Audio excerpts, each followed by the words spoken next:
emotsioon, tunne, mis nagunii on virvarrina meie sees ja väljas. Et see nagu ainult head uudised täna.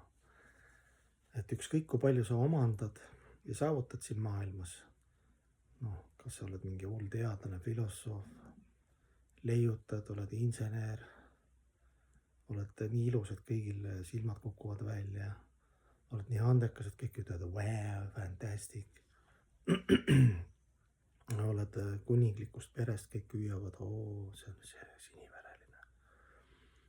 oled tuntud näitleja, oled hästi tugev, tõmbad mingit kange, tõmbad tull sensitiiv. Ühesõnaga ma võiks loetleda, neid on ju palju. Neid shaktisi või neid maailma poolt, selles maailmas, materiaalses maailmas poolt kingitavaid küllusi. Ja meil on kuidagi sees niimoodi, et mida rohkem sa nagu saad, seda õnnelikumaks sa saad, eks ju. Mis iganes need aspekte, mis ma mainisin. Et ongi, mul on oma missioon, et ma olen selles asjas andekas, et ma olen sellega nagu täiuse poole. Ongi loogiline dharma, öeldakse sanskriti keeles dharma, et täidad oma kohus sellise, nagu sa oled, võimalikult hästi ja anded ja omadused, mis sul on ja keha ja psüühiline energia.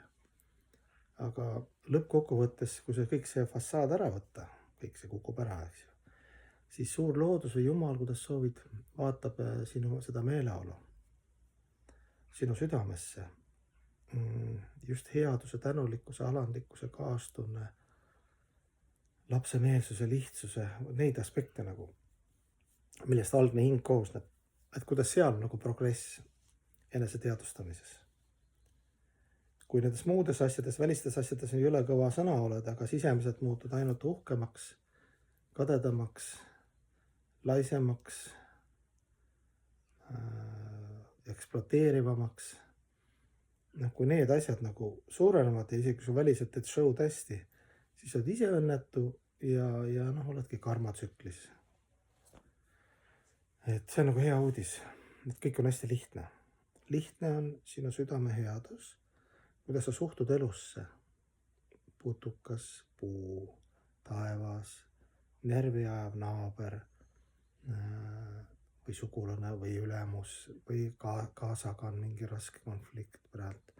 Et kuidas sul see algselt hing nagu nendes olukordades, nagu mida ta tunneb? Ta väliselt võib olla range, väliselt võib eemalduda, oma väärikust säilitada, aga sa jääd nagu hästi nagu loomuliku spontaansesse armastuse tundesse ja tänulikkusesse nagu Jumala ees ja sa isegi läbi selle puhta, lihtsa lapsemeelsuse ja armastuse emotsiooni oledki võitnud isegi, öeldakse, et ega Jumalat muu asjaga võida, kui ainult sellega, et sa oled hea ja armastav laps, et Jumal ei suuda nagu sellele vastu panna.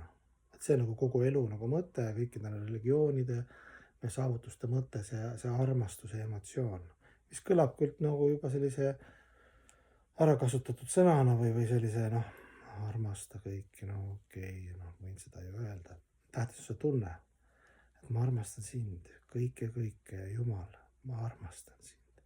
Mis tähendab armastus? Armastus tähendab seda, et keha ja mõistus ja hing kõik on 100% valmis anduma. Saranagati, sanskriti keeles, surrender. Mis see andumine tähendab? Andumine tähendab seda, et sa oled lahutamatu osake tervikust, mida me alati räägime.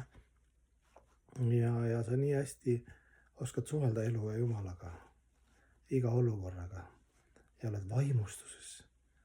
Ja see tänutunne ja see kõik see, ükskõik, kas sul materiaalse maailma standardite järgi rohkem või vähem, aga isegi kui sul ei ole mitte midagi, sa ütled, vau.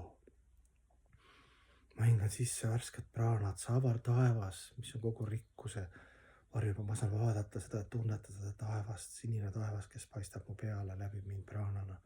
Näiteks, eks, et igalt poolt on võtta seda nagu küllust ja vaimustust ja head diskussiooni kõige kõrgemaga.